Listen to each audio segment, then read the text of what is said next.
বিষয়ে আলোচনা করার জন্য।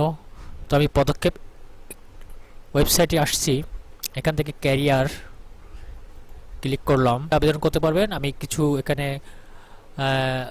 ইয়েলো কালার দিয়ে রাখছি, এই বিষয়ে আলোচনা করব। মূল টপিকস, পদের নাম হলো কমিউনিটি ম্যানেজার, পদের সংখ্যা 300টি। এখানে কোয়ালিফিকেশন চেয়েছে আপনার হচ্ছে হলো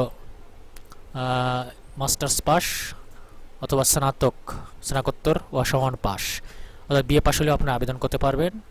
জিপিএ 5-এর ক্ষেত্রে 2.5 আর 4-এর ক্ষেত্রে 2.25 থাকলে আপনি আবেদন করতে পারবেন। আপনার দায়িত্ব সমূহ থাকবে হচ্ছে হলো এলাকার জরিপ, সমিতি গঠন, ঋণ আদায়, ঋণ বিতরণ, অর্থাৎ ঋণ আদায়, ঋণ বিতরণ সব বিষয়ের কাজ। বেতন ভাতা আনুষঙ্গিক আপনি দেখতেছেন এখানে প্রশিক্ষণকালে মাসিক বেতন হবে 15,000 টাকা।